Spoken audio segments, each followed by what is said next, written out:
হাত পাকার সে কই আল্লাহ বাবলুর বাপ কই hello hello hello hello hello hello hello hello hello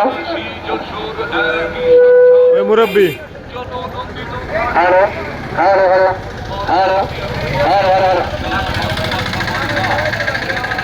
সম্মানিত উপস্থিতি, হ্যাঁ তো বস্তু এখন আপনাদের সামনে সংক্ষিপ্ত বক্তব্য রাখবেন ডিবি ইউনিয়ন ইসলামী আন্দোলনের সম্মানিত সদস্য বড় ভাই আব্দুর রশিদ।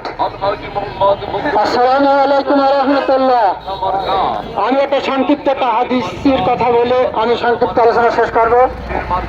আল্লাহ নবী সাল্লাল্লাহু আলাইহি ওয়াসাল্লাম ইরশাদ করেছেন, উনি সাহাবাদের বসে সাহাবাদিকে লক্ষ্য করে বলতেছে, দেখো সাহাবারা, অন্যান্য নবীদের উম্মতের দল হয়েছে 72টা, আর আমার উম্মতের দল হবে 73টা।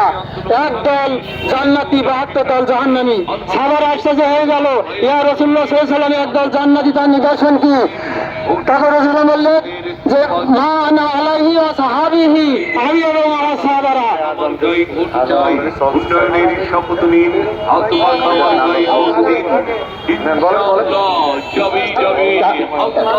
বর্তমান বাংলাদেশে এখন 14টা ইসলামী দল হয়ে গেছে, আর অন্যান্য দল 59টা বর্তমান হয়ে গেছে। কিন্তু রাসূল সাল্লাল্লাহু আলাইহি ওয়াসাল্লাম বলেছে এক দল জান্নাতি, সেই এক দল জান্নাতি দিকে নিদর্শন, সেই দিকে খেয়াল করবে।